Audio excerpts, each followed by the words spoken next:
और पूरे विश्व को जो स्वयं में देखता है। Intelligence is not just about knowing, intelligence is a combination of 16 things. बुद्धि, मेधा, स्मृति, बॉडी, माइंड, सोल, इन सब के अलग अलग डायमेंशन जब हम एक्सप्लोर करते हैं तब वास्तव में आप इंटेलिजेंट हैं। वरना आपको कितना भी ज्ञान क्यों ना हो जाए, आप पंडित कहलाओगे। You won't be a wise person, और पर्सन जिसकी सभी अंगों से बुद्धि का विकास हुआ है। इसलिए बहुत ही सुंदर कहा है। यदि आपके पास चरक संहिता 39 नंबर का श्लोक है, बुद्धि सिद्धि स्मृति मेधा धृति कीर्ति क्षमा दया, तानी च अनुमतान एषाम तंत्राणि परमर्षि। इसके पहले का वर्णन भी बहुत सुंदर है कि अग्निवेश आदि ऋषियों ने सब जो श्लोक उनको पठन आए थे, सीखा था, उन्होंने उसका उच्चारण किया। और वो श्लोकों का उच्चारण करने से मतलब किसी विश्व को जो ज्ञान मिला है वो विश्व को देने से क्या हुआ, उनमें इन अष्ट ज्ञान देवता ने प्रवेश किया। यानी प्रवेश किया मतलब क्या हुआ, तो ज्ञान प्रवेश कहीं से होता नहीं और ज्ञान कहीं जाता नहीं, ज्ञान आत्मा का स्वरूप होता है। तो अपने आप उनका रज और तम का आवरण मिट गया और अंदर से ये चीजें प्रकट हो गई। कौन सी, तो बुद्धि सिद्धि स्मृति मेधा धृति कीर्ति क्षमा दया। यहाँ पर ये गौर देने वाली बात है कि क्षमा और दया ये ज्ञान देवता है। हेलो, क्षमा और दया ये ज्ञान देवता है।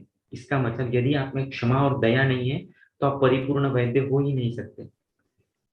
आप में मुन्ना भाई वाला हक करने का, एक पेशेंट की अंतरात्मा तक जाने का गुण होना ही चाहिए। मैत्री कारुण्यम आर्तेषु, ये चरक का वचन है चरक सूत्र स्थान 10 में। यदि आप में मैत्री भाव है, यदि करुणा भाव है, मैत्री और करुणा या क्षमा दया कीर्ति, ये क्या है, तो ये भी इंटेलिजेंस का पार्ट है। हम बहुत बार भूल जाते हैं। This is emotional intelligence, this is spiritual intelligence. और बिना इस इंटेलिजेंस के नॉर्मल आप कितने भी पंडित क्यों ना हो, उसको कुछ काम का नहीं है। ठीक है, तो आज हम देखने जाएंगे चरक सूत्र स्थान एक का सबसे बेहतरीन कमेंट्री, उसकी एक सबसे बेहतरीन कमेंट्री। क्या लगता है आपको कौन सी बेहतरीन कमेंट्री होगी चरक सूत्र स्थान एक की, जिसके ऊपर हमने चिंतन करना है आज। और इस जब तब तक टाइप करते जाइए, मैं आगे का मुद्दा बताता हूँ तब तक। You write down which is the best commentary, श्लोक का रेफरेंस दे सकते हैं या उसका टॉपिक का नाम लिख सकते हैं। हर दिन हम एक ही अध्याय करने वाले हैं और एक अध्याय से एक श्लोक के ऊपर मैं निरूपण करूंगा। उसके बाद चरक चेरी फॉर द डे, आपने आपके लिए जो श्लोक था वो आपने निकाला है ढूंढ के, उसके ऊपर आप क्वेश्चंस पूछ सकते हो ग्रुप पर। ग्रुप का टाइमिंग है, उस टाइमिंग के बीच पर आप क्वेश्चंस पूछ सकते हैं। टॉप 10 क्वेरीज को हम एड्रेस करेंगे। जो भी टॉप 10 क्वेश्चंस होंगे आपके रिलेटेड टू चरक सूत्र स्थान one only for that day, उसको ही हम एड्रेस करेंगे either in the WhatsApp group और इन अनदर सेशन। उसके ऊपर आपकी जो क्वेरीज रहेगी उसका आंसर मिलेगा। एक दिन के लिए एक ही अध्याय, क्योंकि एक श्लोक का एक शब्द समझने भी एक दिन 2 दिन लग सकते हैं, तो इट इज प्रैक्टिकली इम्पॉसिबल। इसलिए हमने उसका बेस्ट पार्ट लिया है जो मैं आपको बताऊंगा। और चरक चेरी ऑफ द डे, यानी कि आपकी जो क्वेरी होगी या जो आप समझना चाहते हो सबसे बेहतरीन श्लोक उस अध्याय का आपके मुताबिक, उसके ऊपर निरूपण किया जाएगा। तब तक प्लीज टाइप कीजिए चैट बॉक्स में कौन सी सबसे बेस्ट कमेंट्री है। कम ऑन, बाकी लोगों ने तो पढ़ा है चरक संहिता, टीका भी पढ़ी है। जिसने नहीं पढ़ी उसके लिए ठीक है, लेकिन जिन्होंने पढ़ी है वो प्लीज टाइप करके बताइए या अनम्यूट करके भी बता सकते हैं which is the best commentary.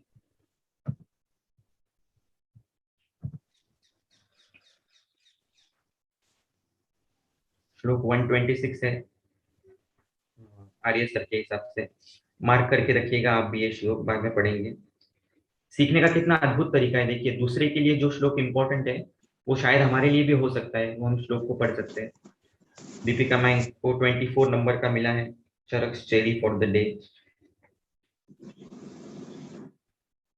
Arya sir का है 126, योगादपि विषम तीक्ष्णम उत्तमम भेषजम भवेत, भेषजम चापि दुर्युक्तम। यदि आपको ज्ञान नहीं है औषध का और आप दे रहे हो तो विष सदृश है, बहुत सुंदर है।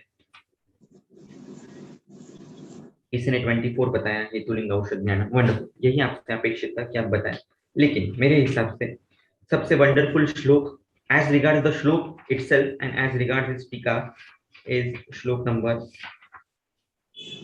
44। सर्वदा सर्वभावानां सामान्यं वृद्धि कारणम रास हेतु विशेष प्रवृत्ति उभयस्ते। क्या लगता है आपको, is this the most beautiful श्लोक ऑफ एंटायर चरक संहिता भी बोल सकते हैं या चरक सूत्र स्थान एक। 44 किसने बताया, Sandhya ma'am, very nice. Do you think और डू यू एग्री, अगर हाँ तो यस, नो तो नो भी बोल सकते हैं आप। Yes, many people are telling 44. Why? Because this is the base of चरक संहिता. उन लोगों ने सिर्फ हमें षड पदार्थ ही सिखाए थे ऋषि मुनियों को. सिर्फ उन्होंने बताया सामान्य क्या है, विशेष क्या है, गुण द्रव्य कर्म क्या है, समवाय क्या है, और इन 6 कोड्स को समझकर, इन लिंक्स के ऊपर क्लिक करके उन्हें पूरा आयुर्वेद समझ में आ गया. तो इसलिए ये हमारी मोरल रिस्पॉन्सिबिलिटी है कि हम सामान्य और विशेष को समझें, इनफैक्ट षड पदार्थों को भी समझें, और उसमें भी पहले सामान्य और विशेष को ठीक तरीके से समझ लें. सामान्य और विशेष यदि हमें ठीक तरीके से समझ में आ गया, तो हम जो त्रिस्कंद आयुर्वेद है, हेतु, लिंग और औषध, उसको सामान्य और विशेष के चश्मे से देखकर हमें निदान भी ठीक से समझ में आ जाएगा, लक्षण भी ठीक से समझ में आ जाएंगे, और औषधि भी ठीक से समझ में आ जाएगी. So do you agree? आगे बढ़े हम इसमें. सेकंड क्वेश्चन एक पूछ लेता हूँ थोड़ा सा रिलेटेड, और फिर हम आगे बढ़ेंगे. क्या लगता है आपको, चक्रपाणी, महर्षि चक्रपाणी जो थे वो खुद को बहुत ग्रेट समझते थे या नहीं थे? खुद को बहुत विनम्र समझते थे? What do you think?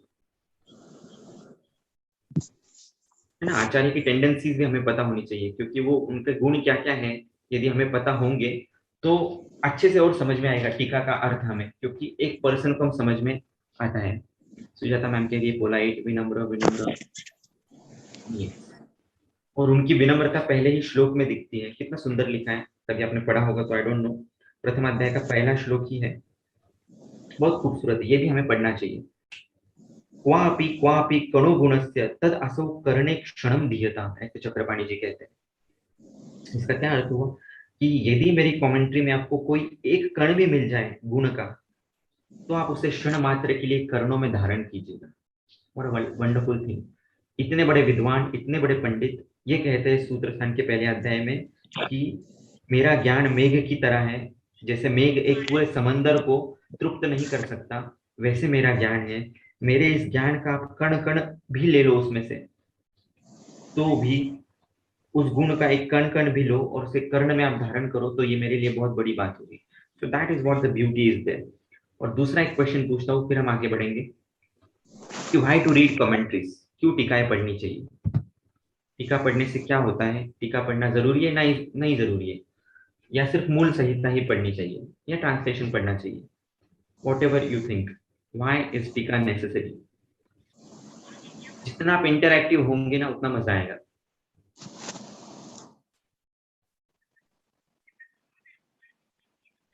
और ये हमारा रूल रहेगा कि रोज जितना समय है, मीटिंग एंड हो जाती है तो टॉपिक एंड हो जाएगा.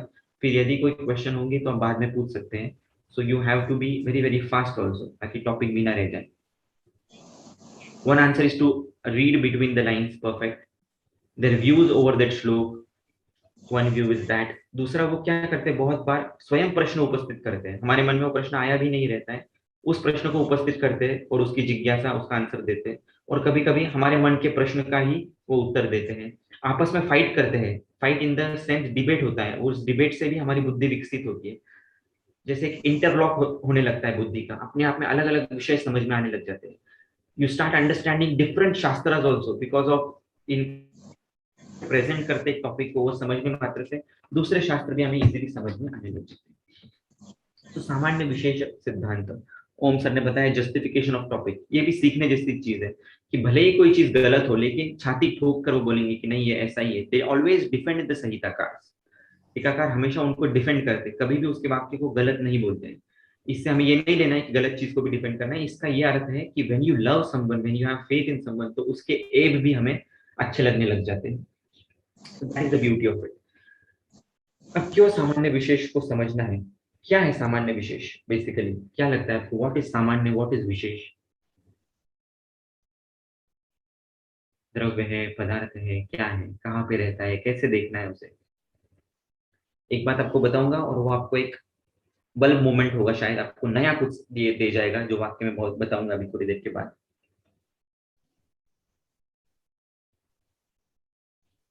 Okay, no one. तो आइए चलते हैं उसके ऊपर. सामान्य और विशेष ये कब आया है, इसका अधिकरण देखेंगे. कहाँ पर आया है? दीर्घन जीव के अध्याय में आया है, सूत्र स्थान में आया है, और श्लोक नंबर 43 के बाद आया है. श्लोक नंबर 43 है, उस आयु का वेद पुण्यतम है, ऐसा वेद विदों का मत है. यह आयुर्वेद शास्त्र मनुष्य के इहलोक परलोक दोनों के लिए हितकारी है, अतः इसका व्याख्यान किया जाएगा. तो आयुर्वेद की सच्ची शुरुआत जो है कॉन्सेप्चुअल, वो इस 44 नंबर के श्लोक से शुरू होती है. तो बल्ब मोमेंट ये है कि सामान्य और विशेष इसका परमार्थतः कोई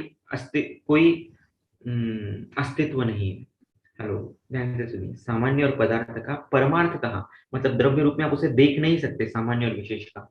सामान्य और विशेष ये बुद्धिवर्ती भाव है, ये हमारे बुद्धि में रहने वाला भाव है। दे सामान्य और vishesha don't have a separate existence as such physically, they exist in our brain metaphysically. समझ में आया या नहीं?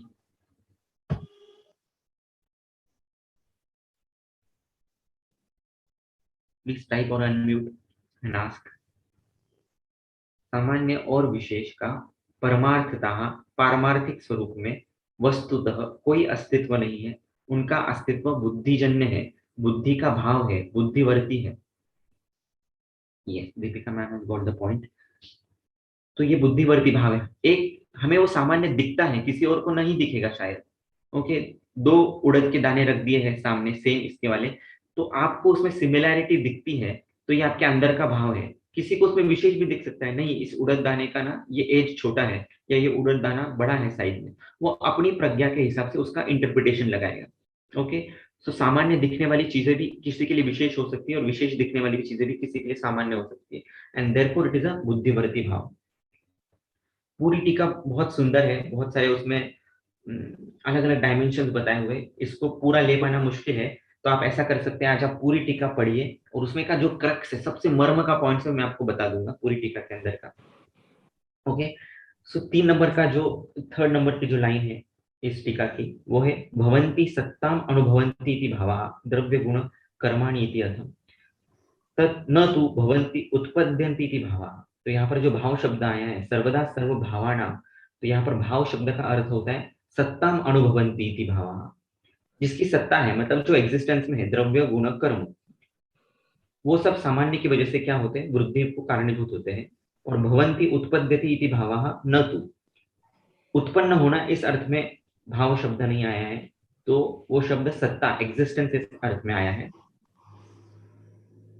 और यदि आप इसके आगे की भी कमेंट्री पढ़ो, वो भी बहुत सुंदर है, चरक सूत्र सन 45 की। इसमें मैंने जो अभी बताया पहले आपको वही है। सामान्यम एकत्व कर्म, तो एकत्व कर्म इति एकत्व बुद्धि कर्म, बुद्धि के स्तर पर वो है। या विशेष को भी लक्षण देखेंगे तो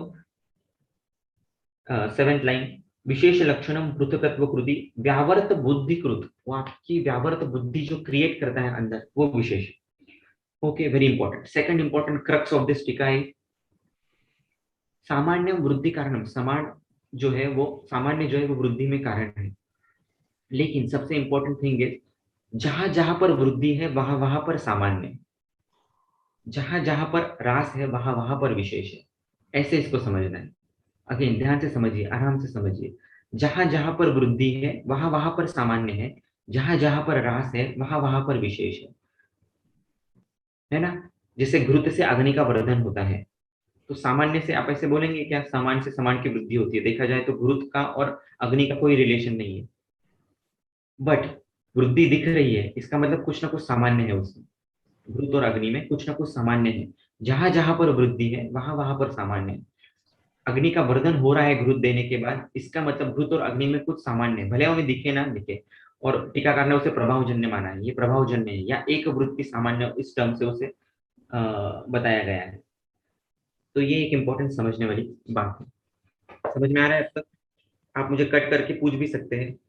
बहुत सारे उदाहरण ऐसे, घृतम अग्नि मेधे करोति, चिंतया वात वृद्धि करोति। चिंता और वात का वैसे संबंध नहीं आता है सामान्य से, लेकिन वहां से वृद्धि हो रही है, इसका मतलब उल्टा जाके आपको ये समझना है, और ये प्रैक्टिस में क्लिनिकली बहुत इंपॉर्टेंट है।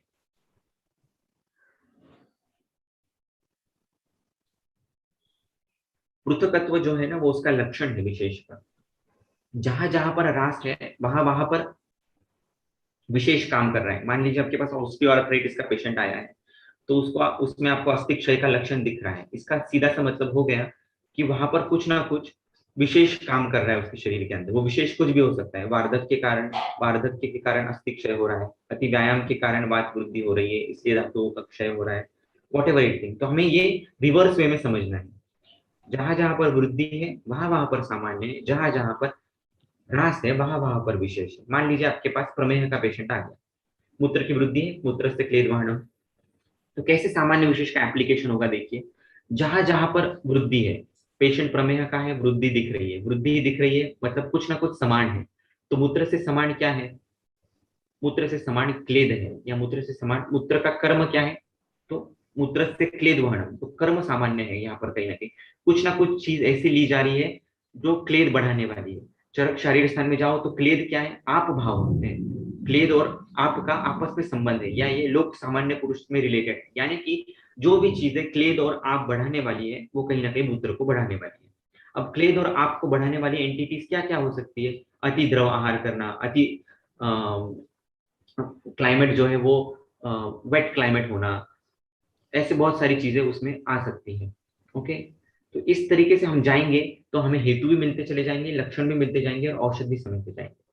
तो देखने के लिए तो बहुत इजी लगता है सामान्य विशेष, लेकिन प्रैक्टिकल उसकी यूटिलिटी इज एंडलेस। आप कोई भी डिजीज दो मुझे, मैं आपको सामान्य और विशेष के चश्मे से उसे कैसे देखना है ये बता सकता हूँ, और आप भी बता पाएंगे। It's not at all difficult. Okay, इस तरीके से जाना है, आप उदाहरण से उसको समझ लीजिए।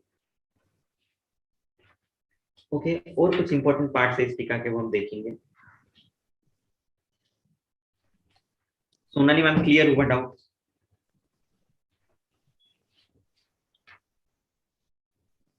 No sir. अब तक नहीं हुआ, कोई बात नहीं।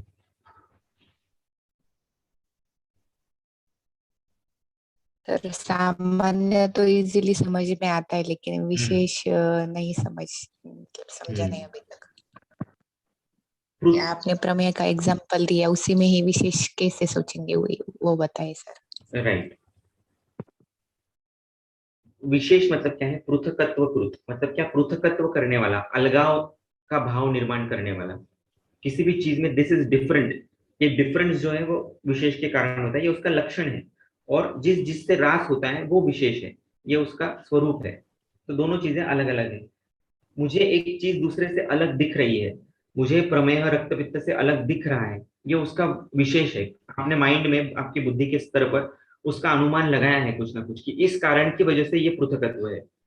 रक्त पित्त में लाल, भले ही ज्यादा मूत्र प्रवृत्ति हो रही हो, लेकिन वो लाल रंग का रक्त जा रहा है और इसमें श्वेत वर्ण का मूत्र जा रहा है, तो आपने बुद्धि के स्तर पर वो विशेष लगा दिया है, इसीलिए वो दोनों अलग है। समझ में आया? थोड़ा थोड़ा समझ में आया होगा, लेकिन आई थिंक इसके ऊपर और डिटेल में हम जा सकते हैं।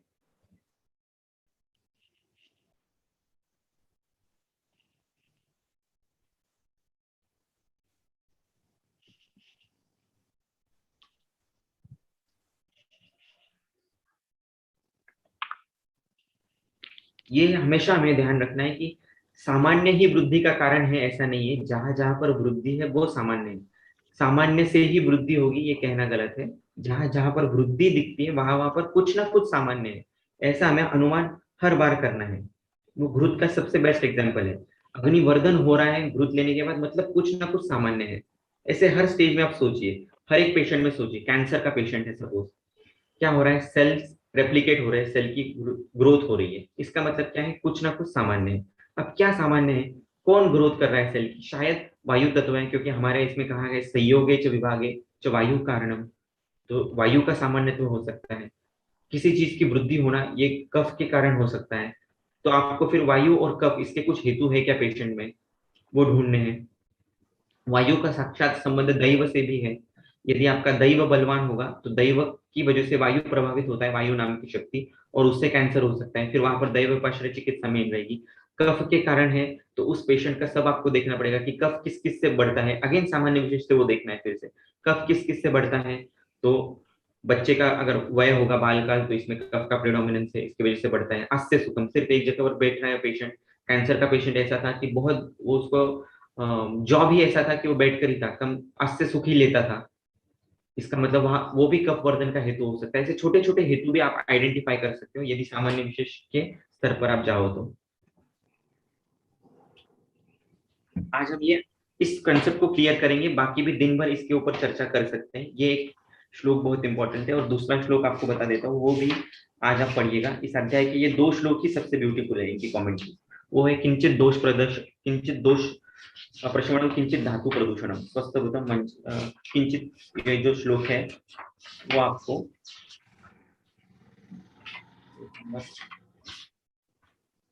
67 नंबर का श्लोक मार्क करके रखिएगा, उसकी भी कुछ कमेंट्रीज बहुत सुंदर है। वहां पर दुरालभा और अमलकी का उदाहरण आया है। ये शिव स्वरूप द्रव्य है, त्रिदोष हर करने वाले। इसलिए हमारे प्रैक्टिस में अमलकी का और धमासा का यूज कैसे करना है वो आप इसको समझ में आएगा। या मेरा धमासा के ऊपर पेप टॉक भी है, वो एक बार सुनिएगा, जहां पर मैंने ये थोड़ा सा डिटेल में बताया है। एनीवेज, अभी सामान्य और विशेष के बारे में और थोड़ी चर्चा करेंगे ताकि और कंसेप्ट क्लियर हो जाए। हेलो। हेलो। हेलो, नमस्ते सर। नमस्ते मैम, बोलिए। So I just wanted to know, the Samanyam and Vriddhi cannot be considered as then absolute reality. Is that true then? Like for example, when we consider two dravyas like Grita and Kshira. So Grita is again, when we compare Grita and Kshira as dravyas, both of them are Snigdha, both of them are from the same Kshira, both of them are Brahmana. But at the same time, Gritam is Deepanam, Kshiram is not. So when we compare those two drugs, both of them, the Samanyam, both have Samanyam, both have as well as Vishesham. So like, can we say ki Samanyam and Vishesham is not actually absolute reality? The way we interpret it can happen. Exactly. Okay. So in that perspective, sir, then whenever there is Vriddhi, we can find the Samanyam. That was a wonderful point. Like not all Samanyams will result in Vriddhi. Exactly, right. But wherever Vriddhi is there, then we have to find out some Samanyam. Then if, for example, when we consider Grita and Kshira, they may not cause, can we say like there are some similarities between Grita and Kshira. So whenever there is Samanyam in between them, they will definitely lead to Vriddhi. Or what is the point that we can say ki yes, this is going to lead to Vriddhi, or this will not lead to Vriddhi, Samanyam? Yes, I exactly got to your point. Yes, this is absolute truth that these are basically relative concepts at the level of, क्योंकि बुद्धिवर्ती भाव है ना, एक को शायद उसमें सामान्य दिखेगा, दूसरे को विशेष दिखेगा। यदि आप सच्चे वैद्य हो, यानी कि आपकी प्रज्ञा शुद्ध है, तो आपको करेक्ट वाला सामान्य ही उसमें ढूंढ के निकालोगे और वही काम करेगा। Like for example in Vagbhata सूत्र स्थान 23rd भेषज अवचरणी अध्याय, ये सेड किम गुणेन प्रकोपिता वायु रुक्षेण शिशिरेण लघुनेन वा। किस गुण से वायु प्रकोपित हुआ ये आपको ढूंढना है। ये सामान्य तो यदि आप ढूंढ पाओ कि चनक खाने वाला एक पेशेंट है जिसका अस्थि क्षय हुआ है और वो चनक खाता है, ये उसने हिस्ट्री बताई, लेकिन जिसको पता ही नहीं सामान्य विषय, तो उसको कुछ अलग से ही will not consider it as important. लेकिन आप उसको इम्पोर्टेंट करके आप उसका अन्वय लगाओगे कि अरे चनक में रुक्ष गुण है और इधर वायु रुक्ष गुण वाला बढ़ा हुआ है, इसका मतलब चनक में और इस बढ़ने वाले बात में कुछ ना कुछ सामान्य तो है। ये शायद एक वृत्ति सामान्य भी होगा, इन्होंने बताया। एक वृत्ति मीन्स फ्रैक्शनल सामान्य, सिर्फ उस गुण से रिलेटेड, नॉट एंटायर सामान्य। द्रव्य सामान्य, गुण सामान्य, कर्म सामान्य, तो गुण सामान्यत्व भी हो सकता है। इसीलिए उन्होंने वो एग्जांपल दिया है कि माउंट्स से माउंट्स की वृद्धि होती है, हर एक धातु की अपनी धातु से वृद्धि होती है, लेकिन it is not always practical possible ना। शुक्र से शुक्र की वृद्धि होती है, तो क्या आप शुक्र दोगे उसको लेने के लिए? Not possible. You have to give either doodh or क्षीर। उसमें शुक्र सामान्यत्व क्या है वो एग्जैक्टली आपको आइडेंटिफाई करना है। इस व्यक्ति का शुक्र बढ़ नहीं रहा है, इसके पीछे तो मुझे शुक्र बढ़ाने के लिए क्या सामान्य देना होगा, या इसका शुक्र का ह्रास हो रहा है, इसका मतलब कुछ ना कुछ विशेष काम कर रहा है उसके शरीर के अंदर जो इसके ह्रास को कारणीभूत है, तो वो विशेष हमें टारगेट करना है। मान लीजिए जैसे उन्होंने कहा है चरक विमान स्थान 8 में प्रकृति के डेफिनेशन में कि कटु अम्लत्वात् अल्प शुक्र व्यवहार अपत्यः। एक पेशेंट को पेशेंट इनफर्टिलिटी का पेशेंट है और उसमें शुक्र की वृद्धि नहीं दिख रही है, so you have identified katu and amla ras as the viparit factor or vishesh of it. It is the parthakya krut factor. It is giving you distinction from other factors. बाकी के भी बहुत सारे फैक्टर्स हो सकते हैं जिससे शुक्र का ह्रास हो रहा है, लेकिन आपकी बुद्धि ने उसको अम्ल कटुरस आइडेंटिफाई किया है because you have studied Samhita in that depth. You have identified that it is the vishesh in that particular person and hence you prescribe exactly opposite things to that patient. अम्ल का विपरीत रस होता है तिक्त और कटु का विपरीत होता है मधुर। तो मधुर और तिक्त का एग्जांपल यष्टि मधु एंड गुरुजी। इसका क्षीरपाक यदि आप घृत को मिक्स करके ऐसे पेशेंट को दे दो तो विद इन 7 days आशु सिद्धि प्रपद्य थे। 7 दिन के अंदर उसका शुक्र बढ़ना चाहिए या 1 महीने के अंदर उसका स्पर्म काउंट बढ़ना चाहिए। This type of analysis you can come out with the application of सामान्य विशेष सिद्धांत। Did everyone get this point? I think I have made it crystal clear. इसमें से कुछ डाउट भी निकलेंगे, लेकिन कुछ हद तक क्लियर हुआ. Yeah, sir, then the upashaya anupashaya, like many a times the issue is, like as you mentioned, our identification is according to our buddhi, no? Like how Right. much are we acclaimed with the shastra and our observational power at that particular point when the patient is with us. So once we prescribe this, and if upashaya happens and the patient responds, we have to conclude, yes, my identification was right. If that does not happen, I must conclude that my identification of Samanya or Vishesha was not correct. I should think of something else. That's Very the nice. methodology. Very nice. Lovely point. Yeah. Okay, sir. Thank you. Anyone else? अभी इन्होंने एक बहुत सुंदर example दिया है टीका में ही, सामान्यम एकत्व कर्म की जो टीका है, तो नीचे से 10th और 12th लाइन है कि शियमान धातु और वृद्धस्य, वृद्ध व्यक्ति में शियमान धातु है, तथा बहुदोषस्य समान गुणों अपनी आहारोण वृद्धि हेतु. उसको आप सब कुछ दे रहे हैं, दूध दे रहे हो, घी दे रहे हो, anything you are giving, still it is not causing vriddhi. Why? Because of some प्रतिबंधक कारण is there. So you have to find what is that प्रतिबंधक कारण. It can be बहुदोष अवस्था, बहुदोषस्य समान गुणों अपनी आहारों न वृद्धि हेतु, तथा ग्रीष्मे च मधुरादिना समानेन अपि न कफ अभिवृद्धि इत्यादि. मधुरादि भी दे रहे हो आप उसको, फिर भी भ्रूण नहीं दिख रहा है, फिर भी वेट नहीं बढ़ रहा है. Maybe because you are giving that in grishma ritu, which is पार्थक्य कृत, विच इज विपरीत, विच इज नॉट अलाउिंग वृद्धि, और एनी अदर फैक्टर. इस प्रकार से हम उसको सोच सकते हैं. या परम अति बलवता क्षय हेतुना अधीयमाण क्षय पुरुषे सा वृद्धि न उपलब्धते. 8th और 9th line from last line, you can mark that. परम अति बलवता क्षय हेतु, यदि कोई बहुत ही बलवान क्षय का हेतु दिख रहा है आपको या नहीं दिख रहा है आपको, तो आप जिसको वृद्धि दे रहे हो या वृद्धि समझ के दे रहे हो, वो वृद्धि नहीं करेगा. बहुत बार ऐसे ही होता है प्रैक्टिस में कि आपने सब यूज कर लिया है, फिर भी रिजल्ट नहीं आ रहा है, फिर भी ये बढ़ नहीं रहा है, या फिर भी नहीं कम हो रहा है. इसका मतलब some factor is there, some vishesh is there which is not causing that particular increase. So you have to go back and find out what that vishesh padartha is at the level of your buddhi. Again, if your buddhi is true, प्रज्ञा विशुद्ध है, तो ही आपको सही दिखेगा. समम बुद्धि ही पश्यति. यदि आपकी बुद्धि सही है तो आप सही सामान्य विशेष निकाल पाओगे. And if you can find सही सामान्य विशेष, देन आशु सिद्धि प्रपद्यते. अदरवाइज फिर आप उसमें उलझते चले जाओगे, आपको टाइम लगेगा चिकित्सा में, बहुत जल्दी आपको यश नहीं मिलेगा. धीरे धीरे उपशय अनुपशय से, ट्रायल एंड एरर से आपको फिर बाद में 2-3-6 महीने के बाद समझ में, अरे इसमें ये हेतु था, अरे इसमें मैंने ये नहीं सोचा. That way. Anything else? अब ये कोशिश कीजिए आप आज पूरे दिन, और जब प्रैक्टिस जो भी प्रैक्टिस कर रहे हैं उसमें, कि I will just try to analyse the patient from the spectacles of samanya and vishesha only.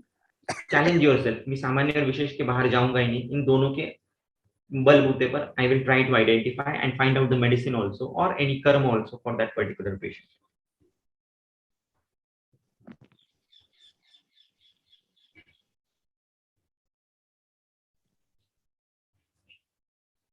और सामान्य और विशेष में युगपद भी काम हो सकता है. चरक शारीर स्थान 6 में दिया है, वो आप क्रॉस रेफरेंस से एक बार देख लेना. योग पद्येन तु विरोधी नाम धातु नाम वृद्धि क्षय भवति. एट सेम टाइम एक ही पदार्थ एक का वर्धन करेगा, दूसरे का शमन करेगा. जैसे क्षार का सेवन किया, किसी को क्षार दिया तो मांस का शमन करेगा, लेकिन शरीर में पित्त की वृद्धि कराएगा. तो योग पद्येन एक साथ दोनों चीजें होती है. हर बार ये होती है ऐसा जरूरी नहीं है, लेकिन बहुत बार ऐसी होती है. यदि दोष क्षीण है तो कोई एक पदार्थ उस दोष को बढ़ाएगा, और दूसरा जो दोष प्रकोपित है उसको प्रशम भी करेगा. ऐसा हर बार हो जरूरी नहीं. दोष क्षीण हो तो ही एक ही पदार्थ एक को बढ़ाता है और दूसरे को घटाता है. दोष क्षीण नहीं है तो सिर्फ प्रकोपित दोष को शमन करेगा. ऐसा चरक शारीर 6 में दिया है, वो एक बार पढ़ लीजिएगा. It is again related to samanya and vishesha. Sir, is there any significance of the word tulyarthata hi samanyam? Like Yes. he says visheshadastu viparyaya. It would have been like tulyata hi samanyam. What is the relevance of tulya arthata hi samanyam? Yes, we will just read its commentary. It's very nice. आपको पता है वो तुल्यार्थता शब्द कहाँ पर है टीका में? तो हाँ, तुल्यार्थता आई थिंक 6th लाइन में नीचे. तुल्यार्थता एक सामान्य रूप अर्थ अनुयोगिता. ऐसा उसका अर्थ दिया है. Now we'll need to see what can be the meaning about it.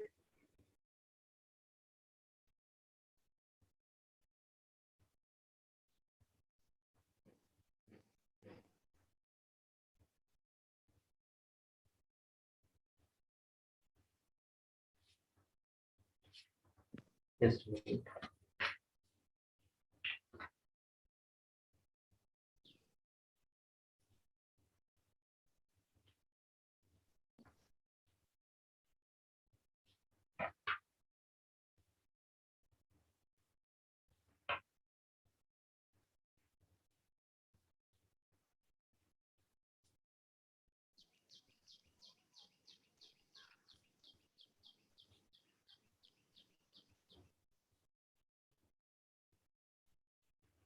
सी तुल्यार्थता का मीनिंग है एक सामान्य रूप अर्थ अनुयोगिता. बहुत बड़ा वर्ड यूज किया है, उसको हम ब्रेक करेंगे. एक समान अर्थ को करने का भाव, इस तुल्यार्थता.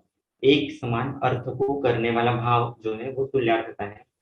मतलब जहां भिन्न भिन्न व्यक्तियों में सामान्य एक रूप संबंध है, वह उसके अनेक अर्थ पर आश्रित होती हुई भी व्यक्ति भेद से तुल्यार्थता स्वरूपक एक बुद्धि ही उपयुक्त है. Means they are different, many things, many vastus are different and still you are finding something similar into it. उस प्रकार की बुद्धि होना तुल्य अर्थता, एक समान अर्थ को करने का भाव. लाइक फॉर एग्जांपल आपके पास सैमसंग का फोन है और किसी के पास आईफोन फोन है, तो एक व्यक्ति उसको पार्थक्य से बोलेगा नहीं, these two things are different, but you have identified something samanya. No, screen samanyatva is there.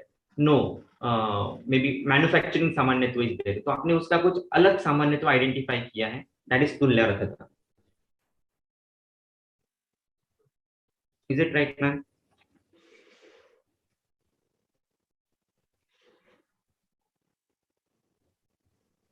We have just 1 minute left. Ramya ma'am, okay?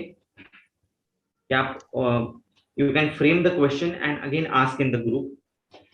Yeah, sure, sir, sure. Thing is, like, what you mentioned is definitely right, but then is it like again related with our buddhi? Yes, of course, it is relative.